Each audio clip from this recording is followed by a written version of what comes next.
fait 2 mois que je suis arrivée et je cherche à savoir où faire le potager.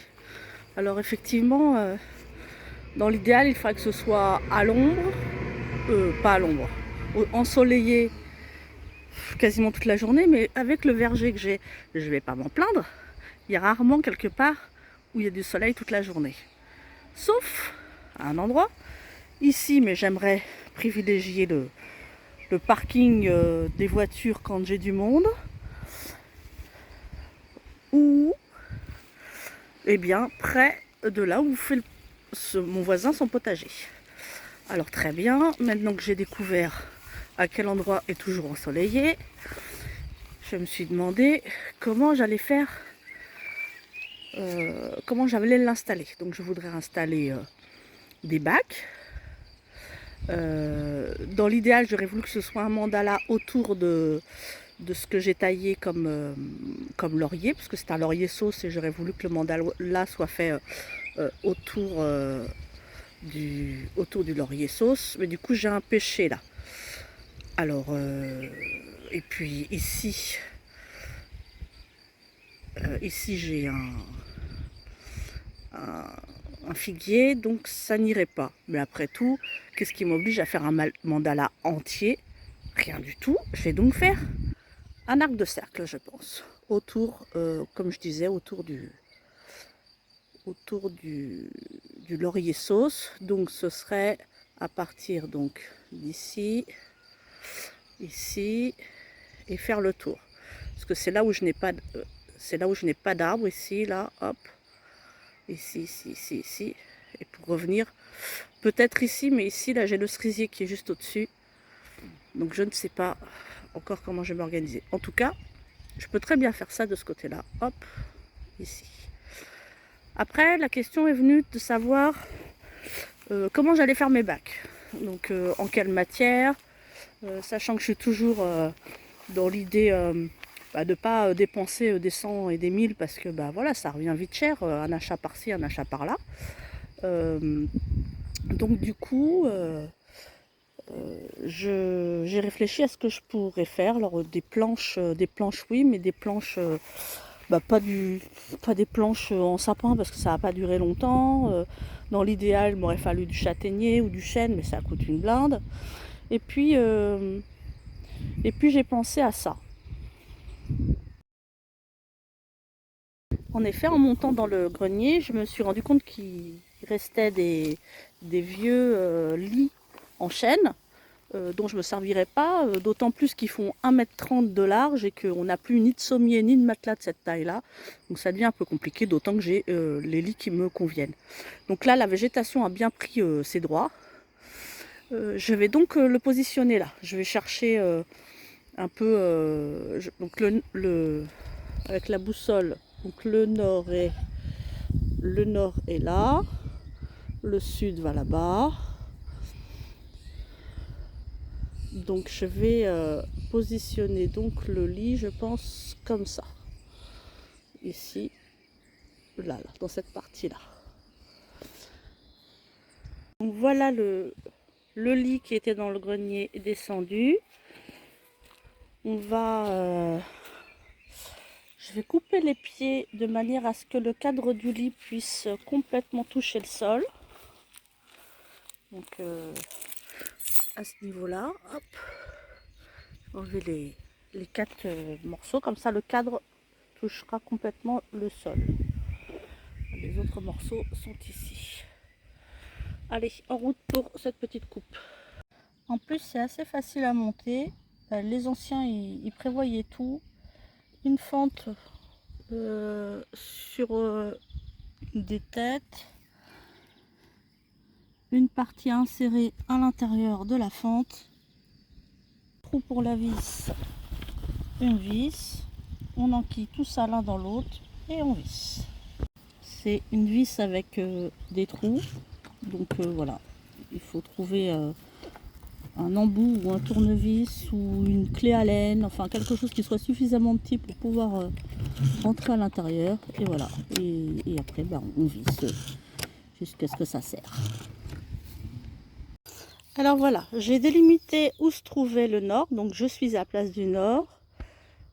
En face de moi, il y a le centre du mandala qui sera le laurier sauce. La planche qui est là et mon contremaître qui est là pour nous aider. Bonjour Ilas. Marque vers l'est, donc du centre vers l'est. Et donc j'ai installé le lit de manière à être entre ces deux points cardinaux. J'ai désherbé partiellement l'intérieur. Enfin, désherbé, oui, partiellement. Donc ça me fait un peu de paillage pour l'aller ici. Et puis je vais installer la première couche des lasagnes, les cartons. Voilà, donc là j'ai mis 2 épaisseurs de carton ondulé classique, dépourvu de tout plastique, scotch. Voilà, donc bien à plat, bien dans les angles, pour étouffer l'herbe qui est dessous, que vous ne voudriez pas retrouver dans votre potager.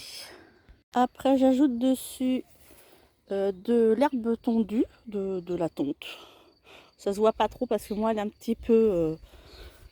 ça fait déjà quelques jours qu'elle a... Donc elle n'est pas très verte, mais je peux vous dire que c'est de la bonne herbe. Alors personnellement je ne tombe pas. Vous pouvez voir que je ne tombe pas. Je laisse l'herbe pour mes animaux. Et pour ce qui est de l'herbe qui est devant, c'est les lapins. Et ici, c'est les petits boucs. Donc, faut faire appel à des amis, de la famille. Perso, je la récupère soit sur le bord de chemin, soit sur une aire dédiée à la pelouse tondue. Donc, du coup, je récupère la tondeuse dans mes petits sacs, là. Voilà. Et puis, je vais l'étaler. J'avais déjà récupéré, que j'avais étalé ici. Ça fait un mois maintenant. Donc voilà, elle fait bien son taf. C'est un bon couvre-sol. Et ça m'empêche une bonne partie des herbes de pousser quand on voit commencer juste à côté, où elles font quasiment à naître. Bon, je vais continuer avec je vais rajouter du crottin de cheval. Là, le crottin de cheval est étalé. Alors perso, je n'ai pas de cheval, mais un de mes voisins a un cheval et il a mis une annonce pour qui voudrait du crottin pour pouvoir lui le libérer puis nous amender notre sol. Et donc c'est un beau crottin qui est bien amendé en paille et en herbe. On voit qu'il ne fait pas que manger des céréales. C'est vraiment un beau crottin qui est assez sec en ce moment, donc du coup très bien pour l'étaler, c'est quand même plus facile. Et puis ça n'a pas d'odeur, donc ça c'est nickel. Un autre lit d'herbe, de l'herbe que j'ai ramassé sur les bas-côtés de la route, puisque la broyeuse était passée, donc parfait.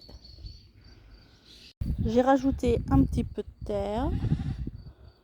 J'en ai pas énormément, la mienne elle est assez dure ici, c'est pour ça que je l'enrichis, parce qu'elle a encore, elle a besoin encore d'avoir de la nourriture pour bien devenir meuble et accueillir les plantations. Une bonne couche de paille, un bel arrosage par-dessus, et puis on laisse faire la nature. Voilà, notre lasagne est faite. Donc pas pour faire de la culture tout de suite, mais par contre pour les plantations d'hiver, elle sera prête. Alors c'est ma façon de faire la lasagne, enfin de faire cette lasagne, parce que la prochaine fois j'y mettrai certainement des feuilles, j'y mettrai certainement des bocs de châtaigne, parce que j'en ai pas mal ici. Donc, je mettrai certainement des bocs de châtaigne. On peut y mettre du petit bois, on peut y mettre du BRF, des copeaux de bois, en fait tout ce qui est végétaux ou issus d'animaux herbivores. Les crottes de mes biquettes par exemple, les crottes de lapin, voilà. Donc même le compost humain, si vous avez des toilettes sèches, vous pouvez très bien le mettre en fond de litière, comme j'ai pu mettre le crottin de cheval. Il n'y a pas de ou. L'idée, c'est de mettre un petit peu tout ce que vous avez, de regarder autour de vous, parce que la nature est abondante et en ouvrant les yeux, on se rend compte qu'il y a plein de choses autour de nous qui peuvent nous servir. Donc, et puis l'idée, c'est de mettre vraiment du carton au fond pour éviter que l'herbe dont on ne veut pas pousse, donc pour l'étouffer initialement. Et puis après, alterner des couches sèches, humides, vertes, brunes. Voilà, libre à votre imagination. Et puis faites confiance à la nature. Pour cette partie-là, j'ai mis du crottin de cheval et des bocs de châtaigne. Bien avant, j'avais mis du carton pour étouffer l'herbe que je ne veux pas voir dans mon potager.